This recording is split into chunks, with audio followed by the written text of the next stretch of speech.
कहानी की शुरुआत में ऊपर से शहर में लाखों ज़ॉम्बी का तबाही देखते समय एलिस को एक ऊंची बिल्डिंग की छत पर कुछ लोग दिखाई देते हैं। उन्होंने बड़े बड़े अक्षरों में हेल्प लिख रखा था। पूरी बिल्डिंग लाखों ज़ॉम्बीज से घिरी हुई थी और छत पर फंसे लोग मदद का इंतजार कर रहे थे। एलिस उस खतरनाक इलाके में अपना प्लेन छत पर उतारने की कोशिश करती है, लेकिन छत पर जगह बहुत कम थी और काफी सामान भी पड़ा हुआ था। वहां मौजूद लोगों का लीडर लूथर अपने साथियों की मदद से जल्दी जल्दी रास्ता साफ करता है। एलिस दोबारा प्लेन को छत की तरफ लाती है। इस बार प्लेन उतर तो जाता है,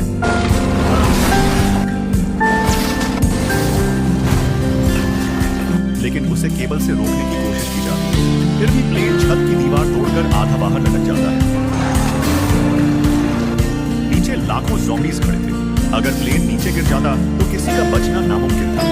तभी केबल टूट जाती है और प्लेन नीचे गिरने ही वाला होता है, लेकिन सही समय पर लूथर छलांग लगाकर प्लेन को पकड़ लेता है। इसके बाद बाकी लोग भी उसकी मदद करते हैं और किसी तरह प्लेन को वापस छत पर खींच लेते हैं। लेकिन उनकी मुसीबत अभी खत्म नहीं हुई। कुछ ही देर बाद बिल्डिंग के अंदर से ज़ॉम्बीज छत पर पहुंच जाते हैं। उनमें से एक ज़ॉम्बी हमला करने ही वाला था कि लूथर अपनी बंदूक से उसे गोली मार देता है। उसी समय और भी ज़ॉम्बीज छत का दरवाजा तोड़कर बाहर निकल आते हैं। सौभाग्य से इन लोगों के पास काफी हथियार थे। सभी मिलकर सामने से आ रहे ज़ॉम्बीज पर लगातार गोलियां चलाने लगते हैं। लेकिन तभी दूसरी तरफ का गेट भी टूट जाता है और वहां से भी बड़ी संख्या में ज़ॉम्बीज हमला करने लगते हैं। एलिस उन्हें आते हुए देख लेती है और अपनी बंदूक से एक एक करके उन्हें मार गिराती है। फिर भी ज़ॉम्बीज की भीड़ लगातार बढ़ती जाती है। अब पांचों लोग लड़ते हुए वहां से निकलने लगते हैं। एलिस सबको नीचे बाथरूम की तरफ जाने के लिए कहती है, क्योंकि वही एक सुरंग का रास्ता था जिससे वे बिल्डिंग से बाहर निकल सकते थे। सभी लोग लिफ्ट में बैठ जाते हैं, लेकिन लिफ्ट का स्विच काम नहीं करता। तब वे लिफ्ट का गेट बंद कर लेते हैं। उधर एलिस बाकी लोगों को कवर देने के लिए बाहर ही रुक जाती है। एलिस लिफ्ट के ऊपर एक बम फेंक देती है। जैसे ही बम फटता है, लिफ्ट तेजी से नीचे गिरने लगती है। नीचे पहुंचते ही लिफ्ट सीधे पानी में आ गिरती है, लेकिन पानी में डूबने से पहले ही सभी लोग सही समय पर बाहर निकल जाते हैं और बाथरूम की तरफ बढ़ने लगते हैं, क्योंकि वही सुरंग का रास्ता था। दूसरी तरफ एलिस खुद को एक रस्सी से बांध लेती है और छत पर मौजूद ज़ॉम्बीज पर लगातार गोलियां चलाने लगती है। लेकिन ज़ॉम्बीज की संख्या इतनी ज्यादा थी कि उन्हें रोक पाना नामुमकिन था। हालात बिगड़ते देख एलिस भागना शुरू कर देती है। भागते हुए वह ज़ॉम्बीज के बीच एक बैग फेंक देती है जिसमें टाइम बम लगा हुआ था। उसके पीछे सैकड़ों ज़ॉम्बीज दौड़ रहे थे। तभी एलिस छत से छलांग लगा देती है। उसके पीछे कई ज़ॉम्बीज भी नीचे कूद जाते हैं। उसी समय टाइम बम में जोरदार धमाका होता है। धमाके की वजह से छत पर मौजूद लगभग सारे ज़ॉम्बीज मारे जाते हैं। एलिस ने पहले से खुद को रस्सी से बांध रखा था, इसलिए वह तेजी से बिल्डिंग के नीचे पहुंच जाती है। लेकिन नीचे भी बड़ी संख्या में ज़ॉम्बीज उसका इंतजार कर रहे थे। एलिस अपनी दोनों बंदूकें निकालती है और लगातार फायरिंग शुरू कर देती है। वह अपनी जान बचाने के लिए चारों तरफ से घिरे ज़ॉम्बीज़ों को मारती जाती है। तभी लूथर पीछे से पहुंचता है और ज़ॉम्बीज पर गोलियां चलाना शुरू कर देता है। लेकिन सामने ज़ॉम्बीज की भारी भीड़ है। तभी एलिस अपनी दोनों बंदूकें फेंक देती है और अपनी सबसे खतरनाक गन निकालती है। जैसे ही वह फायर करती है, सामने खड़े सारे ज़ॉम्बीज पल भर में मारे जाते हैं। उस हथियार से निकलने वाली गोलियां इतनी ताकतवर थी कि दीवार के अंदर तक धंस जाती थी। रास्ता साफ होते ही एलिस भागकर आखिरकार लूथर के पास पहुंच जाती है। लूथर सही समय पर बिल्डिंग का दरवाजा बंद कर देता है, जिससे ज़ॉम्बीज बाहर ही रह जाते हैं। लेकिन खतरा अभी भी टला नहीं था, क्योंकि बाहर लाखों ज़ॉम्बीज मौजूद थे और वे किसी भी वक्त दरवाजा तोड़कर अंदर घुस सकते थे। लेकिन सवाल ये है कि आखिर पूरी दुनिया में इतने सारे ज़ॉम्बी आए कहां से? असल में कई साल पहले अम्ब्रेला कॉर्पोरेशन नाम की एक कंपनी ने जमीन के नीचे गुप्त लैब में एक बेहद खतरनाक वायरस तैयार किया था। इसी वायरस की चपेट में सबसे पहले एक लड़की आ जाती है। यहीं से कहानी हमें जापान के टोक्यो शहर में ले जाती है। तेज बारिश के बीच सड़क पर खड़ी वही संक्रमित लड़की अचानक एक आदमी पर टूट पड़ती है। बस इसी एक हमले के बाद यह वायरस आग की तरह फैलने लगता है। देखते ही देखते पूरा टोक्यो और फिर दुनिया के कई देश इसकी चपेट में आ जाते हैं। कुछ ही समय में ज्यादातर इंसान खूंखार ज़ॉम्बी बन चुके थे। इस पूरी तबाही का जिम्मेदार अम्ब्रेला कॉर्पोरेशन था, जिसका चेयरमैन ऑल्बर्ट वेस्कर जमीन के नीचे बने अपने गुप्त मुख्यालय में छिपा बैठा था। लेकिन उसे बिल्कुल भी अंदाजा नहीं था कि एलिस अपने सभी क्लोन के साथ उसी हेडक्वार्टर के अंदर घुस चुकी है। कुछ ही देर में अम्ब्रेला के सैनिकों को घुसपैठ की खबर मिल जाती है।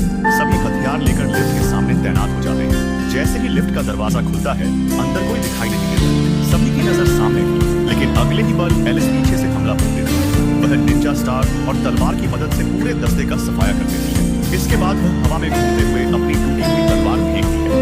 तलवार सीधे आखिरी बचे सैनिक के सिर में जाकर लगती है और उसकी भी वही मौत हो जाती है। लेकिन खतरा अब भी खत्म नहीं हुआ था। कुछ ही पल बाद और सैनिक वहां पहुंच जाते हैं। तब एलिस अपनी खास शक्ति का इस्तेमाल करती है। उसकी ताकत से सैनिकों के साथ पूरा ऊपरी फ्लोर ही तहस नहस हो जाता है। थोड़ी ही देर बाद सैनिकों की एक और टीम वहां पहुंचती है और एलिस पर ताबड़तोड़ गोलियां बरसा देती है। जब सभी सैनिक यह देखने उसके पास पहुंचते हैं कि वह मर चुकी है या नहीं, तभी उनके पीछे एलिस जैसी दिखने वाली 3 लड़कियां आकर खड़ी हो जाती हैं। दरअसल एलिस एक सुपर सोल्जर थी और उसके कई क्लोन तैयार किए गए थे। सैनिकों ने जिस एलिस को मारा था वह असली नहीं बल्कि उसका एक क्लोन था। अब एलिस के बाकी क्लोन अलग अलग रास्तों से पूरे मुख्यालय में घुसकर हमला शुरू कर देते हैं। दूसरी तरफ कंट्रोल रूम में बैठा वैस्कर मॉनिटर पर यह सब देख रहा था। उसे समझ गया था कि एलिस के क्लोन जल्द ही उसके पास पहुंच जाएंगे, इसलिए उसने पूरे हेडक्वार्टर को सील करने का आदेश दे दिया और अंदर मौजूद सभी लोगों को उनकी मौत के भरोसे छोड़ दिया। तभी एक कर्मचारी उसे रोकते हुए कहता है कि हेडक्वार्टर के अंदर अभी भी बहुत सारे लोग फंसे हुए हैं। लेकिन वैस्कर को किसी की जान की कोई परवाह नहीं थी। वह उसी वक्त कर्मचारी को गोली मार देता है। वैस्कर जैसे ही पूरे मुख्यालय को लॉक करने वाला होता है, तभी एलिस के 2 क्लोन एक पिलर की आड़ से निकलते हैं और सैनिकों के बीच ग्रेनेड फेंक देते हैं। इसके बाद दोनों लगातार फायरिंग करते हुए कांच तोड़कर नीचे वाले सेक्टर में छलांग लगा देते हैं। ग्रेनेड फटते ही पूरे सेक्टर में मौजूद सैनिक मारे जाते हैं। फिर एलिस और उसका क्लोन कंक्रीट में एक हुक फंसा देते हैं और रस्सी के सहारे नीचे उतरते हुए सीधे वैस्कर तक पहुंचने निकल पड़ते हैं। नीचे उतरते हुए रास्ते में जो भी सैनिक सामने आया, एलिस और उसके क्लोन ने किसी को भी नहीं छोड़ा। दूसरी तरफ वैस्कर और उसके सैनिक भी लगातार एलिस पर गोलियां बरसा रहे थे। इसी दौरान एक गोली एलिस के एक क्लोन को लग जाती है, लेकिन दूसरा क्लोन बिना रुके सीधा छलांग लगाकर वैस्कर के ऑफिस में पहुंच जाता है और वहां मौजूद सैनिकों को एक एक करके खत्म करना शुरू कर देता है। तभी वैस्कर मौके का फायदा उठाकर उस क्लोन पर गोली चला देता है। मरते समय उसके हाथ से पकड़ा हुआ ग्रेनेड नीचे गिर जाता है। अगले ही पल कंट्रोल रूम में जोरदार धमाका हो जाता है। वैस्कर किसी तरह इस विस्फोट से अपनी जान बचा लेता है। वह तुरंत रिमोट दबाकर अपने मजबूत एयरक्राफ्ट का दरवाजा खोलता है और उसके अंदर बैठ जाता है। उसी समय बिल्डिंग की छत अपने आप खुलने लगती है। इतने में एलिस के बाकी सभी क्लोन भी वहां पहुंच जाते हैं और प्लेन पर लगातार फायरिंग शुरू कर देते हैं। लेकिन वह एयरक्राफ्ट इतना मजबूत था कि गोलियों का उस पर कोई असर नहीं होता। कुछ ही सेकंड में वह हेडक्वार्टर से उड़कर बाहर निकल जाता है। उड़ते ही वैस्कर जमीन के नीचे लगाए गए शक्तिशाली बम को रिमोट से एक्टिव कर देता है। कुछ ही सेकंड बाद पूरा अम्ब्रेला हेडक्वार्टर एक भीषण धमाके के साथ राख में बदल जाता है। धमाका इतना जबरदस्त था कि वहां कई किलोमीटर चौड़ा गड्ढा बन जाता है। उस विस्फोट में एलिस के सभी क्लोन मारे जाते हैं। वैस्कर को पूरा यकीन हो जाता है कि अब एलिस हमेशा के लिए खत्म हो चुकी है। लेकिन तभी उसके ठीक पीछे असली एलिस खड़ी थी। एलिस पहले ही समझ चुकी थी कि हमला होते ही वैस्कर भागने की कोशिश करेगा, इसलिए उसने अपने क्लोन को मुख्यालय भेजा, जबकि वह खुद चुपके से उसके प्लेन में सवार हो गई थी। अब एलिस अपनी बंदूक सीधे वैस्कर के सिर पर तान देती है और कहती है अब खेल खत्म हो चुका है। लेकिन वैस्कर बिजली जैसी रफ्तार से पलटवार करता है और एलिस की गर्दन में एंटीवायरस सीरम इंजेक्ट कर देता है। उस सीरम के असर से एलिस की सारी सुपर शक्तियां खत्म होने लगती हैं। कुछ ही पलों में वह पूरी तरह कमजोर पड़ जाती है। इसके बाद वैस्कर उसे बेरहमी से पीटना शुरू कर देता है। एलिस की हालत लगातार बिगड़ती जाती है। वैस्कर उससे गोली मारने ही वाला होता है कि तभी उनका प्लेन तेज रफ्तार में जाकर पहाड़ से टकरा जाता है और बुरी तरह दुर्घटनाग्रस्त हो जाता है। हादसे के बाद एलिस किसी तरह मलबे से बाहर निकल आती है। उसकी सारी शक्तियां खत्म हो चुकी थी और वैस्कर की लाश भी उसे कहीं दिखाई नहीं देती। इस घटना के 6 महीने बाद एलिस अकेले अपने प्लेन से सफर कर रही थी। वह अर्केडिया नाम की एक सुरक्षित जगह की तलाश में थी। रेडियो पर बार बार एक संदेश सुनाई देता था कि अर्केडिया में न कोई संक्रमण है और न ही कोई ज़ॉम्बी। वहाँ खाने, रहने और सुरक्षा की पूरी व्यवस्था मौजूद है। एलिस को उम्मीद थी कि उसके पुराने साथी भी वहीं पहुंच चुके हैं। इसी उम्मीद के साथ वह असमैया अपने प्लेन से अर्केडिया की ओर उड़ान भर देती है। एलिस को बिल्कुल भी अंदाजा नहीं था कि वह किस खतरनाक जगह की तरफ बढ़ रही है। सफर के दौरान वह कैमरे में हर बात रिकॉर्ड कर रही थी ताकि अगर उसके साथ कुछ भी हो जाए तो बाद में वहां आने वाले लोगों को पूरी सच्चाई पता चल सके। कुछ देर बाद एलिस अपना प्लेन एक सुनसान टापू पर उतार देती है, लेकिन यह जगह अर्केडिया नहीं थी। उसे नहीं पता था कि इस पूरे टापू के सभी लोग पहले ही ज़ॉम्बी बन चुके थे। आइलैंड पर जगह जगह कई प्लेन खड़े दिखाई देते हैं। इससे साफ था कि बहुत से लोग ज़ॉम्बीज़र से बचकर यहाँ तक तो पहुँच गए थे, लेकिन वापस कभी निकल नहीं पाए। सच्चाई जानने के लिए एलिस बीच की तरफ बढ़ने लगती है। तभी उसकी नजर पास खड़े एक प्लेन पर पड़ती है जिसके अंदर कुछ हलचल हो रही है। वह तुरंत अपनी दोनों बंदूकें निकालती है और धीरे धीरे प्लेन के पास पहुंचती है। लेकिन जैसे ही वह अंदर झांकती है, वहां से सिर्फ चमगादड़ों का एक बड़ा झुंड उड़कर बाहर बाहर निकल आता है। एलिस पीछे मुड़ती ही है कि अचानक एक लड़की उस पर हमला कर देती है। वह चाकू से एलिस पर लगातार वार करने की कोशिश करती है। हालांकि अपनी सुपर पावर खो देने के बाद भी एलिस मुकाबला करती है और आखिरकार उसे जमीन पर गिरा देती है। जब एलिस उस लड़की का चेहरा देखती है तो वह हैरान रह जाती है। वह उसकी पुरानी दोस्त क्लेयर रेडफील्ड थी, जिसे उसने पहले बाकी साथियों के साथ सुरक्षित हेलीकॉप्टर में इस आइलैंड की तरफ भेजा था। लेकिन क्लेयर अब एलिस को पहचान ही नहीं रही थी। तभी एलिस की नजर क्लेयर के सीने पर लगी मकड़ी जैसी एक अजीब डिवाइस पर पड़ती है। उसी डिवाइस की मदद से अम्ब्रेला उसके दिमाग को कंट्रोल कर रही थी। एलिस तुरंत वह डिवाइस निकाल देती है। डिवाइस हटते ही क्लेयर बेहोश होकर जमीन पर गिर जाती है। कुछ समय बाद जब उसे होश आता है तब भी उसे अपना नाम, अपना अतीत और अपनी पुरानी जिंदगी कुछ भी याद नहीं रहता। वह एलिस को भी नहीं पहचान पाती और उसे अपने बाकी साथियों के बारे में भी कुछ याद नहीं था। एलिस समझ जाती है कि उस डिवाइस की वजह से क्लेयर अपनी पूरी याददाश्त खो चुकी है। सुबह होते ही एलिस क्लेयर को अपने प्लेन में बैठाती है और दोनों वहां से निकल पड़ते हैं। कई घंटों की उड़ान के बाद वे लॉस एंजेलिस पहुंचते हैं। पूरा शहर तबाही में बदल चुका था। ऊंची ऊंची इमारतें जल चुकी थी। सड़कों पर हजारों ज़ॉम्बीज़ खुलेआम घूम रहे थे। उसी समय एक आदमी की नजर आसमान में उड़ रहे एलिस के प्लेन पर पड़ती है। वह तुरंत जोर जोर से हॉर्न बजाना शुरू कर देता है ताकि एलिस का ध्यान उनकी तरफ जाए। हॉर्न की आवाज सुनते ही उसके बाकी साथी भी बिल्डिंग की छत पर आ जाते हैं।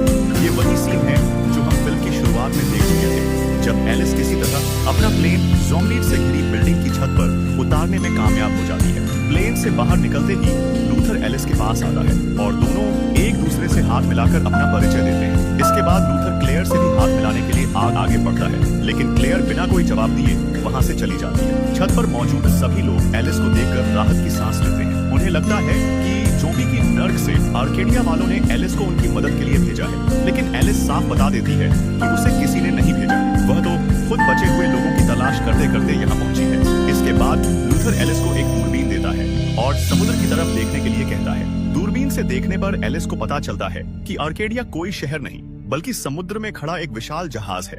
वहीं से लगातार रेडियो सिग्नल भेजे जा रहे थे। अब यहाँ से निकलने का सिर्फ एक ही रास्ता था। इन लोगों को लाखों ज़ॉम्बीज़ के बीच से बचते हुए किसी तरह उस जहाज तक पहुँचना होगा, तभी उनकी जान बच सकती थी। एलिस यह पूरी बात क्लेयर को भी बता देती है। वैसे छत पर लैंडिंग के समय प्लेन थोड़ा खराब हो गया था, लेकिन बाद में उसे रिपेयर कर दिया गया और वह फिर पहले की तरह ठीक हो गया।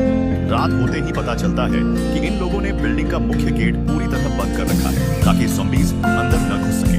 सभी लोग साथ बैठकर खाना खाते हैं। इसके बाद लूथर एलिस को बिल्डिंग के बेसमेंट में ले जाता है, जहां उन्होंने अम्ब्रेला कॉर्पोरेशन के एक सैनिक को कैद करके रखा था। उस सैनिक का कहना था कि उसे बिल्डिंग से निकलकर सीधे जहाज तक पहुंचने वाला रास्ता मालूम है, लेकिन एलिस को उसकी बात पर बिल्कुल भरोसा नहीं होता। उसे लगता है कि वह झूठ बोल रहा है, इसलिए उसे कैद से बाहर नहीं निकाला जाता। उसी दौरान एक ज़ॉम्बी जमीन के नीचे बने रास्ते से चुपके से बिल्डिंग के अंदर घुस आता है। किसी को उसकी भनक तक नहीं लगती और सभी लोग बेफिक्र होकर अपनी अपनी बातों में लगे रहते हैं। एलिस अपने हथियारों के बारे में लूथर और बाकी लोगों को बता रहे हैं। तभी वह ज़ॉम्बी जमीन के रास्ते बाथरूम तक पहुंच जाता है, लेकिन मुसीबत यही खत्म नहीं होती। दूसरी तरफ ज़ॉम्बीज़ का सबसे खतरनाक लीडर एक्समैन की बिल्डिंग की तरफ बढ़ रहा था। बाहर मौजूद ज़ॉम्बीज़ लगातार गेट तोड़ने की कोशिश कर रहे थे। उधर एलिस नहाने के लिए बाथरूम में कपड़े बदल ही रही थी कि तभी उसे किसी की आहट सुनाई देती है। वह तुरंत अपनी गन निकालती है और सावधानी से आगे बढ़ती है, लेकिन सामने एक आदमी छिपा हुआ था और एलिस को नहाते समय वे देखना चाहता था। वह एलिस से माफी मांगने लगता है। उसी वक्त एलिस के पीछे वही ज़ॉम्बी आ जाता है। एलिस बिना देर किए उसे गोली मार देती है, लेकिन अगले ही पल एक और ज़ॉम्बी उस बूढ़े आदमी पर हमला कर देता है और उसे घसीटते हुए जमीन के नीचे। सभी लोग उस सुरंग के पास पहुंचते हैं और नीचे झांक कर देखते हैं, जहां चारों तरफ ज़ॉम्बी घूम रहे थे।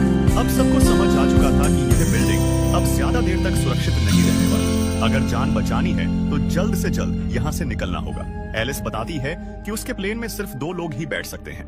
यह सुनकर सभी निराश हो जाते हैं। जब कोई दूसरा रास्ता नहीं बचता तब वे उस अम्ब्रेला सोल्जर को आजाद कर देते हैं, जिसे बाहर निकलने का रास्ता पता था। आजाद होते ही वह सबको एक बड़े लोहे के गेट तक ले जाता है। गेट के पीछे एक टैंक रखा हुआ था। सबका प्लान था कि उसी टैंक में बैठकर ज़ॉम्बीज़ को कुचलते हुए यहाँ से निकला जाए, लेकिन पास पहुंचने पर पता चलता है कि गेट का लॉक बंद है। सोल्जर कहता है कि वह गैस कट्टर से इसे काट सकता है। तभी ज़ॉम्बीज़ का खतरनाक लीडर वहां पहुंच जाता है और अपनी भारी कुल्हाड़ी से गेट तोड़ने की कोशिश करने लगता है।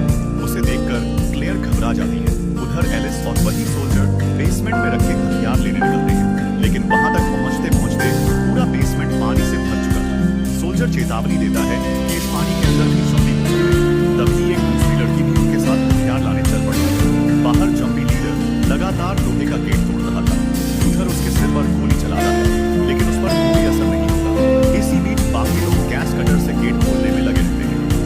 बिना देर किए पानी में छलांग लगा देती है। तीनों पानी के अंदर बेसमेंट की ओर बढ़ते हैं, जहां कई ज़ॉम्बी तैर रहे हैं। फिर भी वे किसी तरह नीचे तक पहुंच जाते हैं। एलिस अपनी तलवार निकाल लेती है, जबकि सोल्जर रास्ता देखने के लिए रेड फ्लेयर चलाकर आगे फेंक देते हैं। तभी पानी में छिपा एक ज़ॉम्बी अचानक उस लड़की को पकड़कर अपने साथ खींच ले जाता है।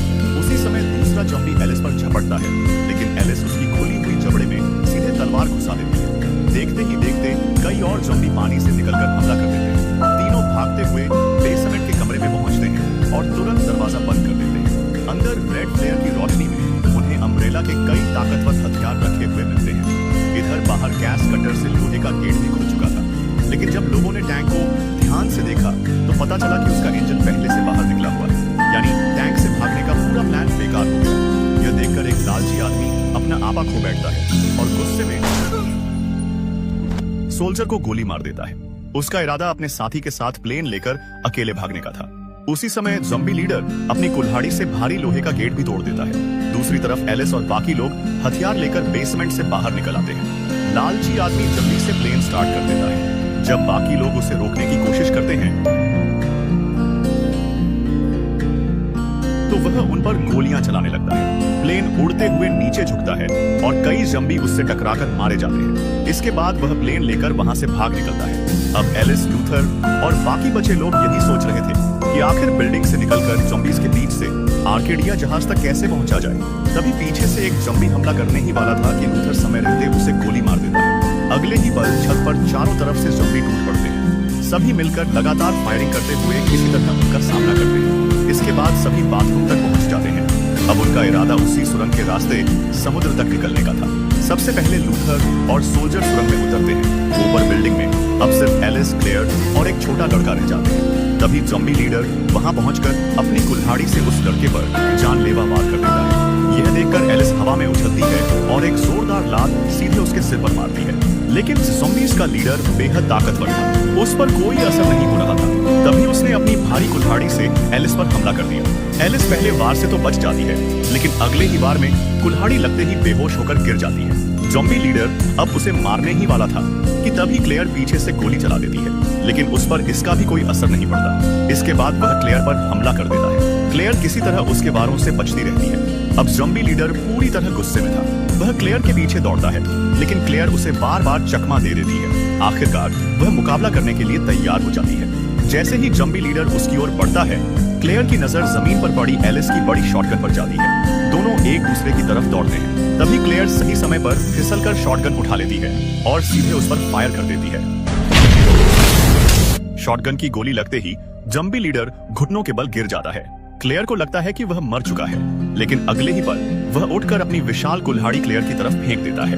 उसी समय एलिस आकर क्लेयर को बचा लेती है। फिर अपनी दूसरी शॉटगन से ज़ॉम्बी लीडर का सिर उड़ा देती है। इस बार वह हमेशा के लिए मारा जाता है। इसके बाद एलिस और क्लेयर सुरंग के अंदर पहुंचती है, जहां उन्हें लूथर मिल जाता है। तीनों उस नाले तक पहुंचते हैं जो समुद्र की ओर जाता था, लेकिन जैसे ही लूथर बाहर निकलने वाला होता है, पीछे से एक ज़ॉम्बी उसे पकड़कर अंधेरे में खींच ले जाता है। उसी समय सुरंग का रास्ता भी बंद हो जाता है। मजबूर होकर बाकी लोग समुद्र के किनारे पहुंच जाते हैं। किनारे पर उन्हें एक छोटी बोट मिल जाती है। उसी से वे आर्केडिया जहाज की ओर निकल पड़ते हैं। पूरे समुद्र में घना कोहरा फैला हुआ था। आखिरकार वे उस विशाल जहाज तक पहुंच जाते हैं और सीढ़ियों से ऊपर चढ़ जाते हैं। जहाज पर पहुंचते ही एलिस की नजर अपने प्लेन पर पड़ती है, यानी जो लालची आदमी प्लेन लेकर भागा था वह भी यहीं पहुंच चुका था। पूरे जहाज पर सन्नाटा था, किसी का कोई निशान नहीं था। एलिस और उसके साथियों को अंदाजा नहीं था कि उनके सामने कितना बड़ा खतरा है। जब उन्होंने जहाज का लैपटॉप चेक किया तो पता चला कि अभी भी लगभग 2000 लोग जहाज पर मौजूद हैं। यह सुनकर तीनों उन्हें ढूंढने निकल पड़ते हैं। कुछ आगे बढ़ने पर उन्हें अम्ब्रेला कॉर्पोरेशन का निशान वाला एक बड़ा गेट दिखाई देता है। एलिस समझ जाती है कि यह पूरा जहाज उसे पकड़ने के लिए बिछाया गया जाल है। गेट अपने आप खुल जाता है। जैसे ही तीनों अंदर जाते हैं, गेट बंद हो जाता है और कमरे की लाइटें जल उठती हैं। तभी फर्श के नीचे से कई बड़े बड़े बॉक्स ऊपर आने लगते हैं। उन्हीं में से एक बॉक्स में एलिस की पुरानी साथी भी बंद थी। वे उसे बाहर निकालते हैं, लेकिन उसकी याददाश्त भी जा चुकी थी। अब साफ हो गया था कि अम्ब्रेला कॉर्पोरेशन जहाज पर मौजूद लोगों पर खतरनाक प्रयोग कर रही थी। उसी दौरान एलिस को कमरे में काफी खून दिखाई देता है। उसे समझ आ जाता है कि वे यहाँ अकेले नहीं हैं। तभी सामने एक और बड़ा दरवाजा खुलता है, जिसके अंदर कई फाइटर प्लेन खड़े थे। जैसे ही एलिस अंदर जाती है, दरवाजा अपने आप बंद हो जाता है। आगे बढ़ने पर उसे अम्ब्रेला कॉर्पोरेशन का वही मालिक वैस्कर दिखाई देता है जो पहले हुए प्लेन ब्लास्ट से बच गया था। उसी वक्त उसके पीछे से 2 ज़ॉम्बी कुत्ते बाहर आ जाते हैं। एलिस उन्हें मारने के लिए अपनी शॉटगन निकालती है, लेकिन वे वेस्कर के इशारों पर चल रहे थे। तभी पीछे से वही लालची आदमी भी वहां पहुंच जाता है। मजबूर होकर एलिस अपनी दोनों शॉटगन नीचे फेंक देती है। अब उसे पता चलता है कि वेस्कर खुद भी ज़ॉम्बी वायरस से संक्रमित हो चुका है। वह एलिस के खास डीएनए की मदद से खुद को ठीक करना चाहता था। एलिस पास रखी एक ट्रे पर लात मारती है। उसमें रखे चाकू वेस्कर की तरफ उड़ते हैं, लेकिन वह बच जाता है। इसी बीच एलिस लालची आदमी को धक्का देकर दूर कर देती है, लेकिन जैसे ही वह अपनी शॉटगन उठाने के लिए झुकती है, वेस्कर का पालतू ज़ॉम्बी कुत्ता उसके सामने आकर खड़ा होता है। अब दोनों ज़ॉम्बी कुत्ते मिलकर एलिस को दोनों तरफ से घेर लेते हैं। तभी पीछे से क्लेयर और सोल्जर भी वहां पहुंच जाते हैं। उसी समय वेस्कर की आंखें चमकने लगती हैं। अब वह पहले जैसा इंसान नहीं रह गया। पलक झपकते ही वेस्कर क्लेयर और सोल्जर पर टूट पड़ता है। सोल्जर उसका मुकाबला करने की कोशिश करता है, लेकिन वेस्कर की ताकत के सामने टिक नहीं पाता। वेस्कर क्लेयर को पकड़ लेता है। क्लेयर उसके पैर में चाकू घोंप देती है, लेकिन उस पर कोई असर नहीं होता। वह गन से भी फायर करती है, फिर भी वेस्कर बच निकलता है। इसके बाद वह दोनों को एक ग्लास चैम्बर में बंद कर देता है। उधर एक ज़ॉम्बी कुत्ता एलिस पर झपटता है, लेकिन एलिस बच जाती है। जैसे ही वह दोबारा हमला करता है, एलिस अपनी शॉटगन से उसे उड़ा देती है। इसी दौरान क्लेयर और सोल्जर वाला चैम्बर नीचे जाने लगता है। ऊपर टूटते कांच के बीच दूसरा ज़ॉम्बी कुत्ता एलिस पर हमला कर देता है। एलिस से कांच के टुकड़े पर लात मारती है और वह सीधा जाकर ज़ॉम्बी कुत्ते के मुंह में घुस जाता है। उसी बार में वह भी मर जाता है। तभी पीछे से वही लालची आदमी आकर एलिस के हाथ पर हमला कर देता है। दूसरी तरफ वेस्कर एलिस को खाने के लिए आगे बढ़ता है। एलिस तुरंत अपने हाथ में धंसा चाकू निकालकर उसके सिर में घोंप देती है, लेकिन वेस्कर पर उसका भी कोई असर नहीं होता। उसी समय एलिस की साथी शॉटगन उठा लेती है। वह पहले लालची आदमी को मारकर दूर गिरा देती है, फिर शॉटगन एलिस की तरफ फेंक देती है। एलिस बिना देर किए शॉटगन से वेस्कर के सिर पर फायर करती है। गोली लगते ही वेस्कर जमीन पर गिर पड़ता है। इसके बाद एलिस एक डिवाइस की मदद से क्लेयर और सोल्जर को ग्लास चैम्बर से बाहर निकाल देती है। तभी वेस्कर फिर से उठने लगता है। यह देखकर क्लेयर और सोल्जर लगातार उस पर गोलियां चलाते हैं, ताकि इस बार वह हमेशा के लिए खत्म हो जाए। फिर तीनों वहां से बाहर निकल जाते हैं, लेकिन धोखा देने वाले उस लालची आदमी को कमरे के अंदर ही बंद कर देते हैं। यही उसके विश्वासघात की सजा थी। इसके बाद वे जहाज पर कैद सभी लोगों को आजाद कर देते हैं। तभी वेस्कर एक फाइटर प्लेन में बैठकर वहां से भाग निकलता है। असल में वह अभी भी जिंदा था। एलिस तुरंत सभी लोगों को जहाज छोड़ने के लिए कहती है। उधर Wesker mini nuclear bomb active कर देता, लेकिन कुछ ही सेकंड बाद उसे एहसास होता है कि बम तो उसके अपने प्लेन में ही रखा हुआ है। अगले ही पल आसमान में जोरदार धमाका होता है और उसका प्लेन उड़ जाता है। यह देखकर एलिस, क्लेयर और सोल्जर राहत की सांस लेते हैं। तभी पता चलता है कि लूथर भी अब भी जिंदा है। जहाज पर मौजूद सभी लोग आजाद हो चुके थे, लेकिन उनकी मुश्किल अभी खत्म नहीं हुई। तभी अम्ब्रेला कॉर्पोरेशन के कई फाइटर प्लेन उनकी तरफ बढ़ने लगते हैं। इसी बड़े सस्पेंस के साथ फिल्म की कहानी यही समाप्त हो जाती है। अगर आपको यह मूवी की कहानी